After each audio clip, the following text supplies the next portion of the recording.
Okay, we're back. The mic is live. So that was a good lunch, yeah? I thought the shrimp were pretty tasty, yeah, just saying. So again, I warned you beforehand, I want to see a show of hands who connected with somebody that they didn't know on LinkedIn on the lunch break. Anybody? All right, good, yeah. I didn't actually. I'm guilty as charged, Your Honor. I usually try to do it, but again, building the community, expanding the conversation.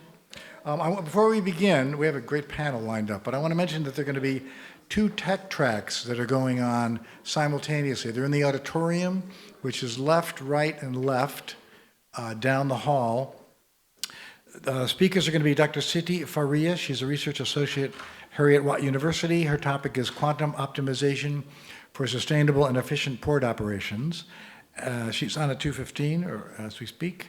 And following her, Max Alhasso, who's a research engineer at Quantum Dice in the UK, is going to talk about their solution, Quantum Dice Orbit, which is a quantum-backed probabilistic computing solution for maritime logistics. I know probabilistic computing came up several times in the morning conversation, so if you're interested in learning more detail about that, he's going to be speaking at 2:45. So I encourage you to go check those out if you'd like to, but you can stay here too. We'd love to have you stay.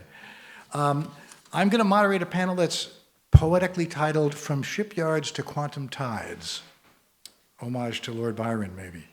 And I want to invite our panelists to come up.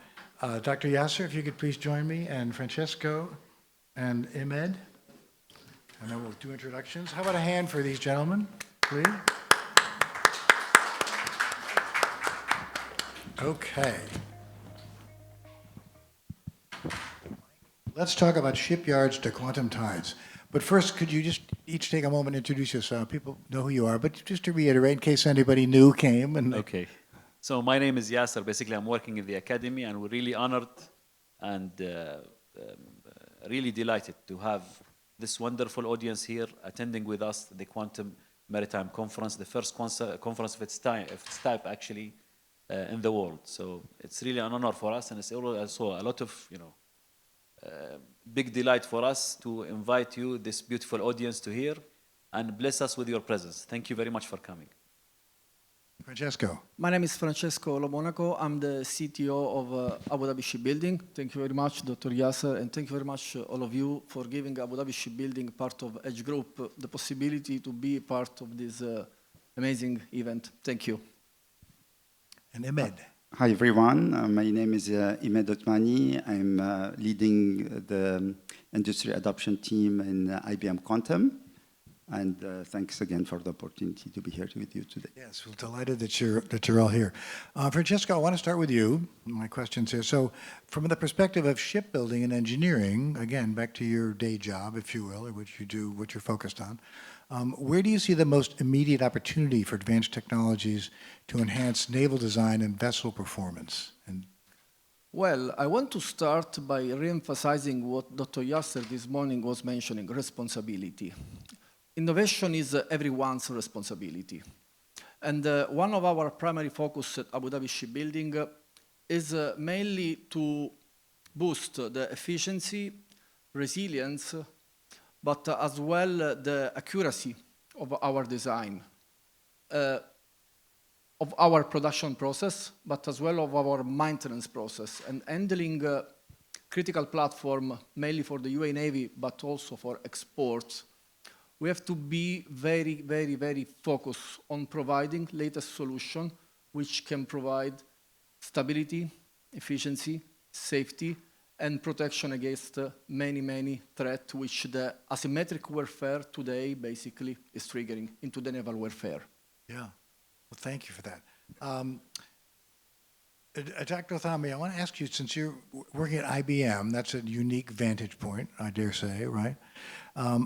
What's your take on how enterprise adoption of quantum computing is unfolding? And ideally, the corollary is, what lessons matter most for industries such as maritime and logistics? Thank you. So for industry adoption, I would say we built a team 7 years ago on quantum computing, working with enterprise when we have like a 20 qubit system. And we started that, so... early days. Early days. Actually, this year, by end of this year, we'll have 100 projects with enterprise. So that's a lot of collaboration. Yeah. What I would say, still with 100 PUC or 100 collaboration, we are in very early days of adoption. Still, what I would say, most of the adoption is happening in specific sector, that they are leading the pack: finance, energy, aerospace, healthcare. From the logistics side, I would say we are more on the awareness stage, not a lot of early adopter for now. But I would say I think this will change a little bit in the near future. Yeah. On lesson learned, I think the first thing, adoption takes time. Even the most advanced company in the world, like HSBC or Boeing or things, it takes them years to reach some advancement. That said, this early adopter, so it takes time. This is the first lesson. The second thing is this early adopter, they start to see a path to quantum advantage. We can say that. I think they are reaching a level after 5 years of trial and error and education and preparation. I think they reach that level. So time to start now for other industry.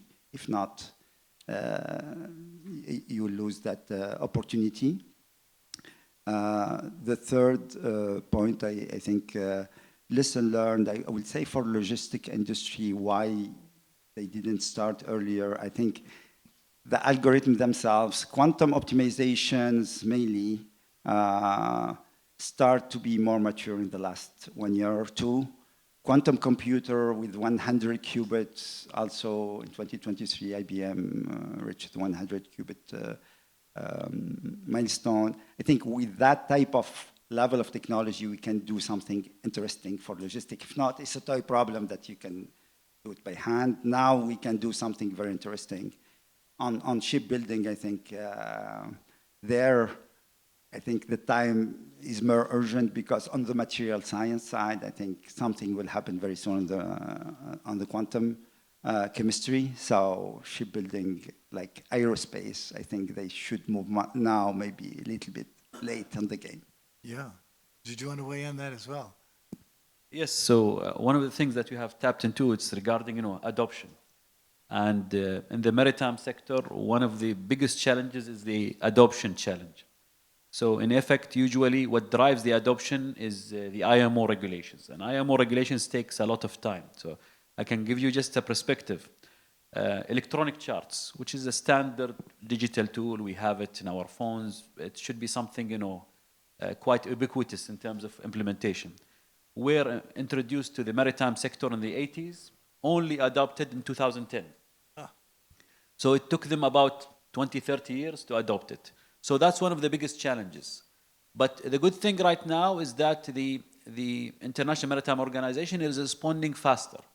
And we've seen that with their recent actually declaration about the importance of cybersecurity, because now the threats are more prominent, yes? But still, are they going to respond fast enough or not? That will be something that we'll know in the future. Now, this conference was established, and we wanted to do is to start this discussion, to start this dialogue, and to push the industry as a whole, basically, towards recognizing these risks that are coming very, very soon, very, very soon, and recognizing the importance of amending regulations as fast as possible to accelerate adoption.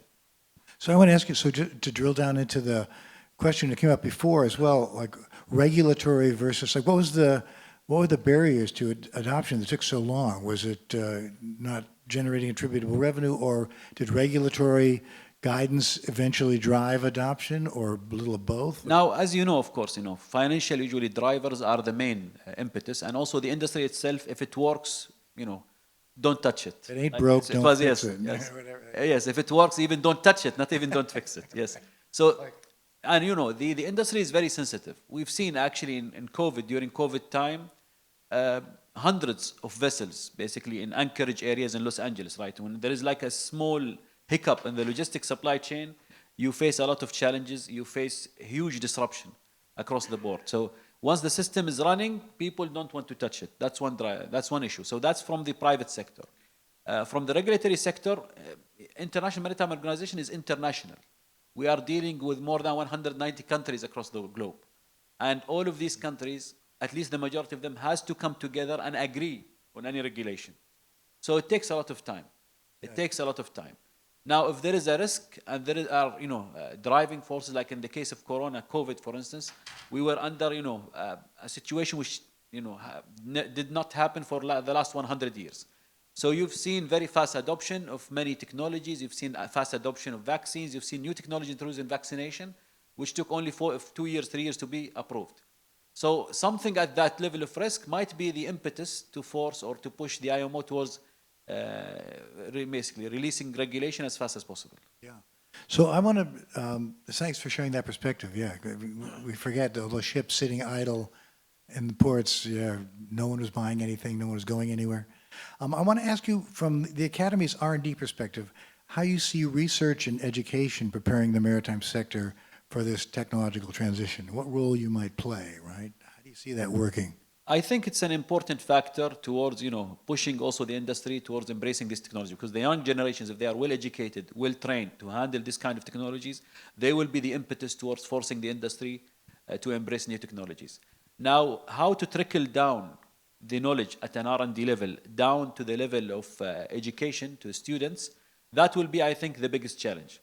You see, the case with AI, if we talk about AI, at its core, neural networks are actually matrix multiplications. So you are multiplying matrices, so that's the core. And usually matrix multiplications are, you learn them at K-12 level of education.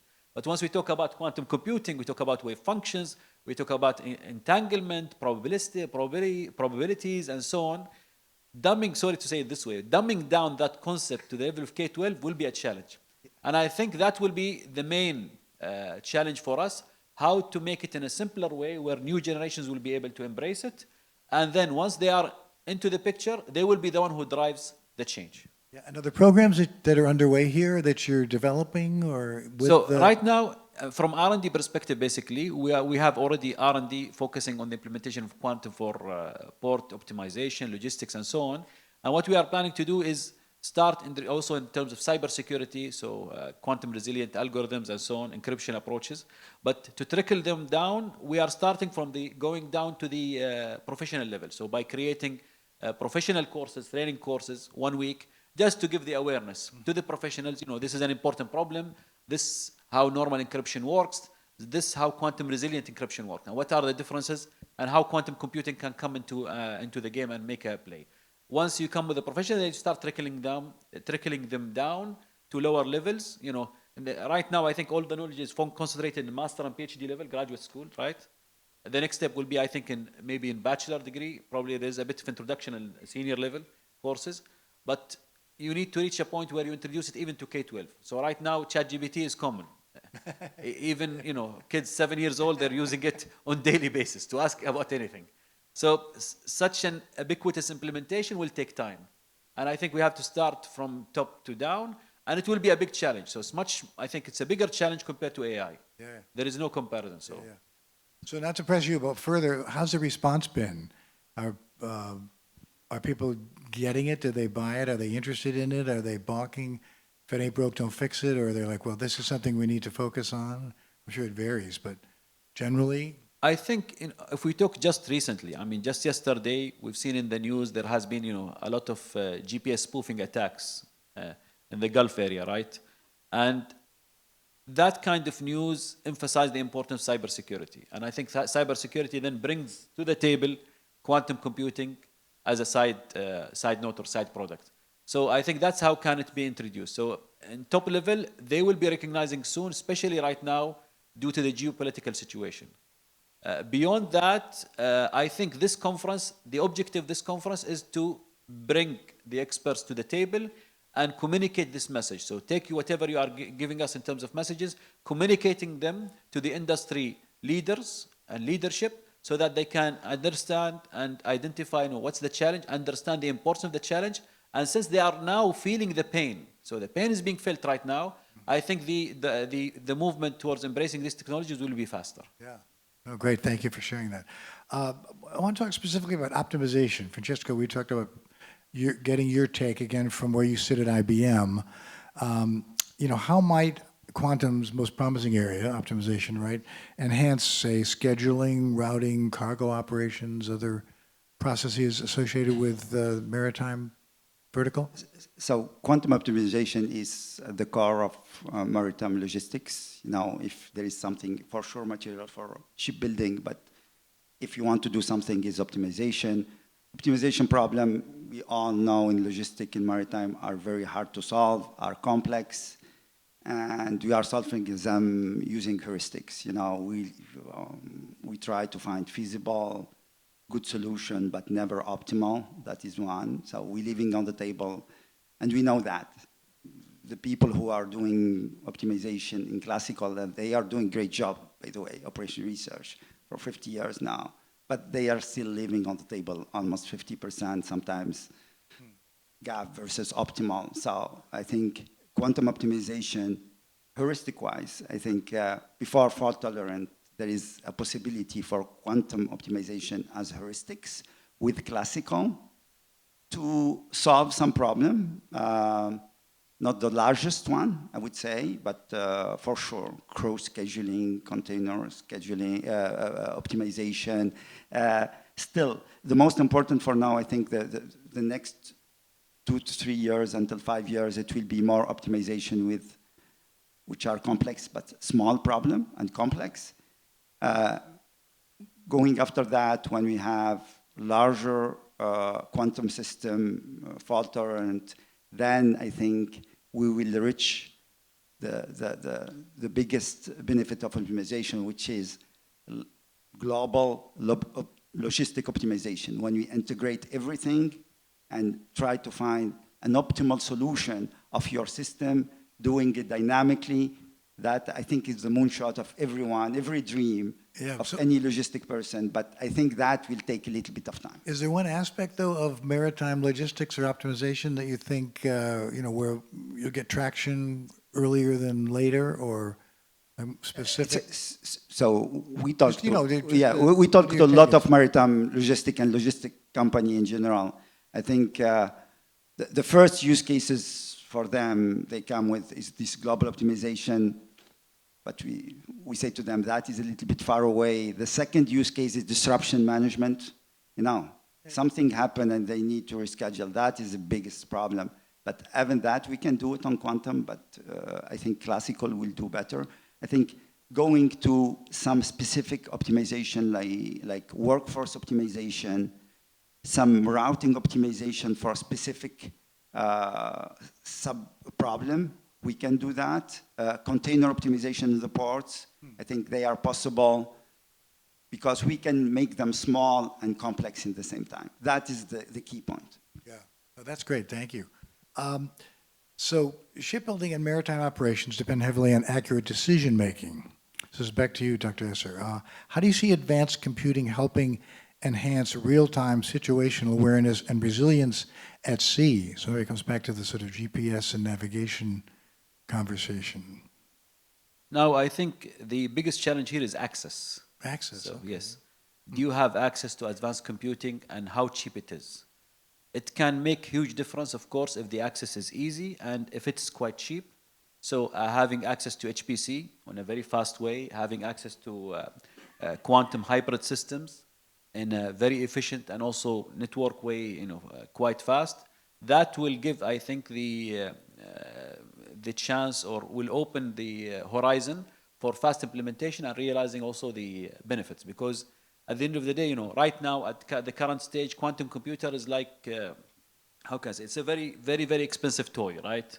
Not every company can afford buying quantum computer. Right. And the access is the most important part. And for that, I think I commend basically the efforts of Quantum Basel, where they're offering, also Answer Quantinuum, where they're offering these resources accessible for companies, for researchers over the cloud to tap into, to play a little bit, and then to test the waters, test the waters and see how these systems can be utilized to optimize or to be implemented within the systems or processes or what the challenges that the companies are facing. So access is the key point. Excellent. Having ready access, cheap access. Yeah. If I can add, for sure. Yes, Access please. is important. I think we can get it on the cloud.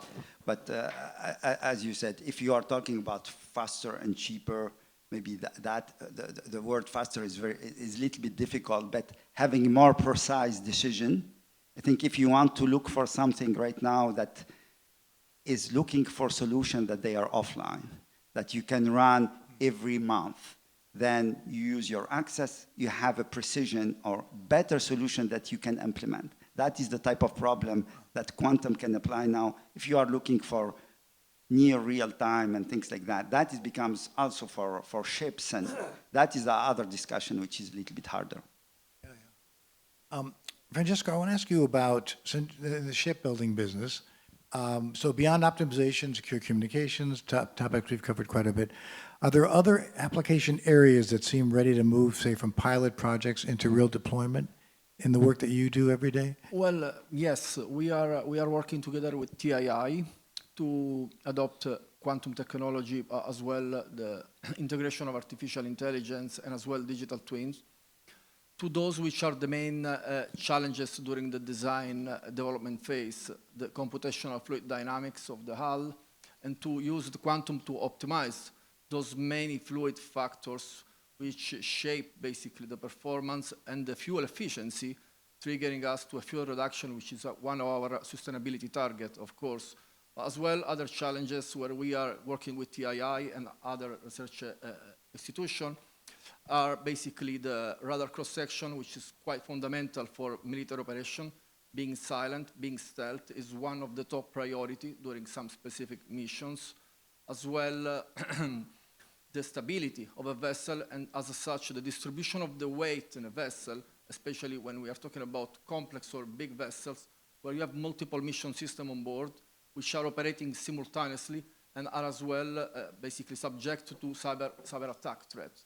So we are already starting with that. Digital twins, we believe that will be a key enabler of the ship designer to reproduce into a virtual environment system and analyze, or let's say predict, how the system will behave itself, how the system will behave integrated to the overall system, as a platform system, but as well how the system will behave over the life cycle in order to provide basically to the end user also a clear maintenance path, especially when we talk about vessels which are in critical mission like our vessels in the region. So I'd like each of you to respond to this question. We're talking about what conditions are most essential to accelerate adoption, in this case, quantum in the maritime sector, right? So is it infrastructure, skills, investment, governance, other criteria? What would you say, Imed? So I would say all of them, All of them, and I will add a few others. First of all, infrastructure. You cannot do quantum computing without a real quantum computer, like simulator and things like that. You can learn, but there is some limitation. Infrastructure and access. That is one point. Skills, upskilling people. For sure, you can do that in university, but me, I'm working, and my team are working enterprise. You know, the key point, how to upskill classical skills to quantum skills, and finding one or two people to champion that, and skills, education, and education starts with the board. That's the people who want to invest. And Starts with the board, yeah. we talked with Steve. Write that down. Yeah, that is key, because you need to educate. It starts there. You know, technical is important, but the board is very I important. mean, at a meta level, it needs to be a quantum level conversation if there's a board involved, right? So Exactly. Yeah, actually, I can tell you, we never did a project without the CEO involved. At some times during the process, you know, it's that because it's a strategic decision. There is no ROI next year. Let's be very clear. That is important. So infrastructure, education, governance, as you said. The other thing is a strategy, building a strategy, you know, defining its strategy and working on it. And the last thing is you need to start, whatever, small or large, you need to start. I think there is someone or champion that need to convince someone to start something. Francesco, in the spirit of giving guidance to attendees, right, on how to get it going, how to get it started, and in the spirit of what Imed was saying, any guidance around, essential factors to accelerate adoption? Well, I believe that ADSB create momentum. And while creating momentum, we bring around the table all together the stakeholders, regulators, definitely, classification society. This morning we were mentioning about some challenges which we face with the classification society, IMO, end users, research and development, technology providers. So we believe that only by creating a cooperative environment, we can accelerate. And in the shipbuilding industry, we really need to accelerate. Because as we said, the geopolitical situation is changing very fast and continuously. And asymmetric warfare is teaching us every day that something is changing. And therefore, we need to integrate or to implement advanced technology. But this will happen only if all together, the stakeholders, will play as a cooperative, team, and not as individuals. ADSB on its own will never be able to move ahead without the contribution of all the stakeholders. Great advice, thank you. Dr. Yasser, I want to ask about UAE specific, since we're here. So how can initiatives such as this conference and the Quantum Maritime Challenge ensure that they create measurable outcomes that strengthen Abu Dhabi's leadership in this space? So, like I said, and like we said actually eloquently, basically, this conference is the starting point for the discussion negotiation. And we are bringing to the table companies, and we are bringing to the table, key players also in the UAE. So Abu Dhabi Shipbuilding, one of them. We have Quantum Gate from the UAE, and we have also TII come into the picture. We, as part of Abu Dhabi Ports Group, we are bringing also all the group, basically companies, and all of these people, once they come to the picture, they start the dialogue, they start feeling the aspect of quantum, the implementations, we show them demonstrations.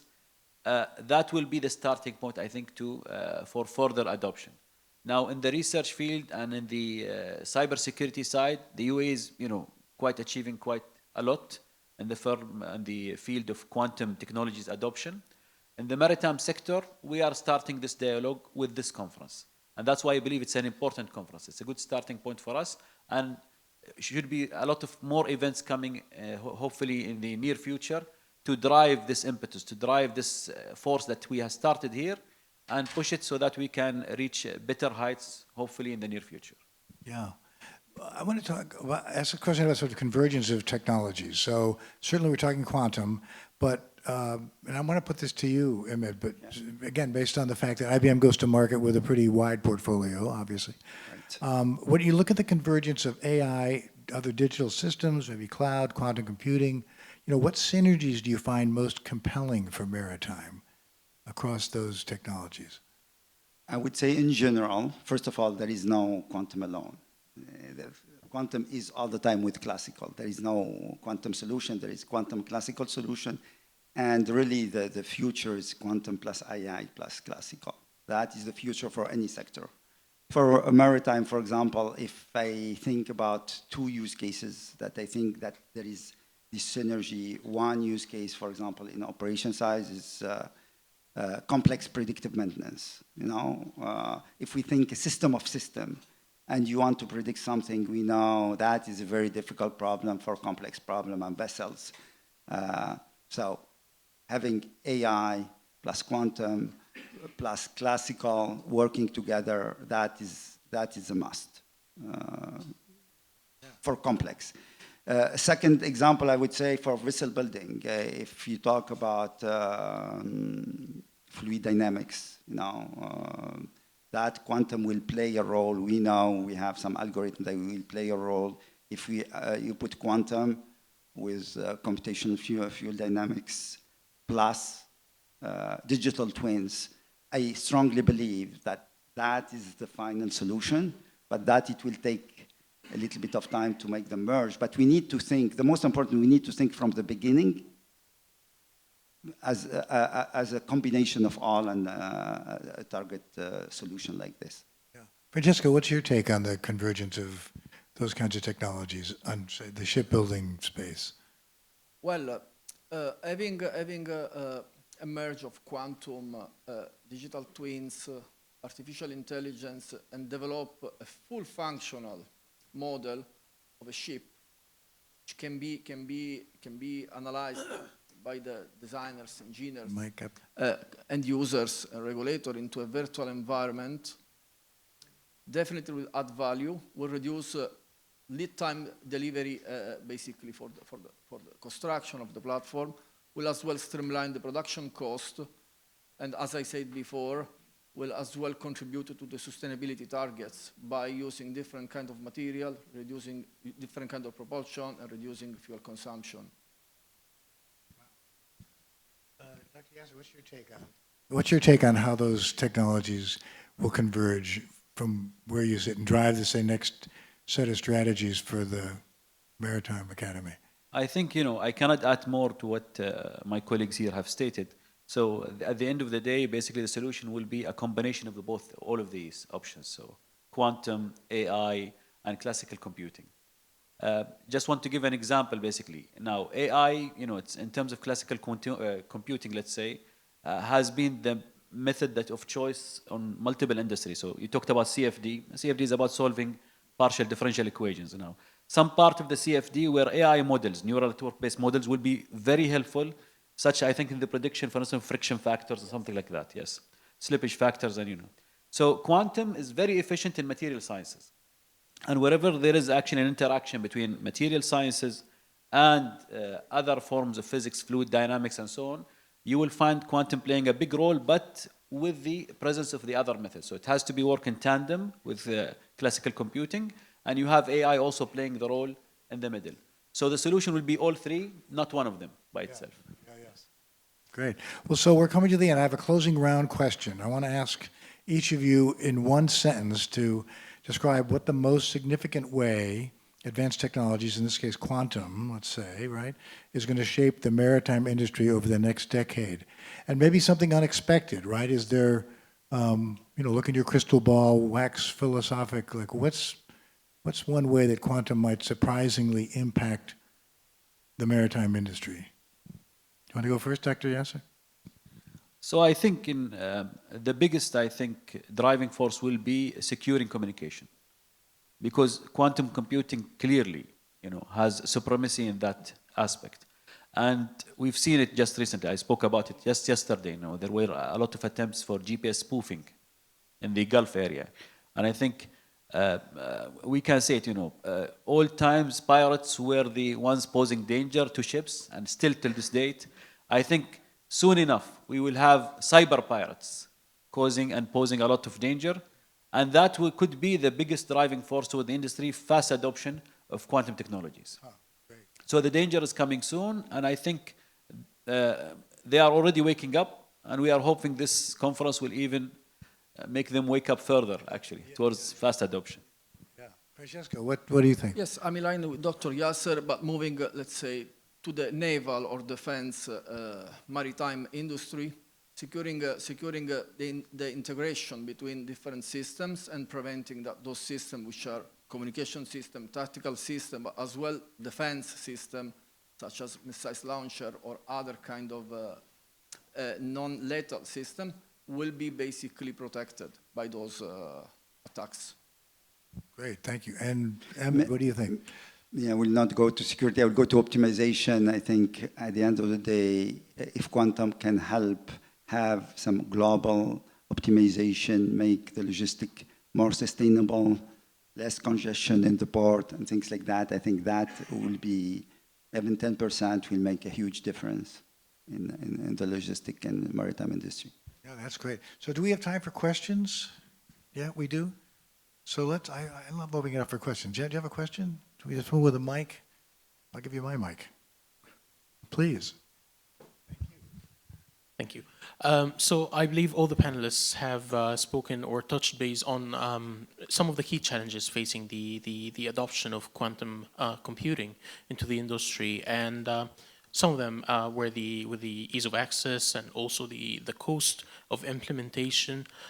If you can tell us more about the challenges facing or delaying the adoption of such technologies into the different aspects of the maritime industry.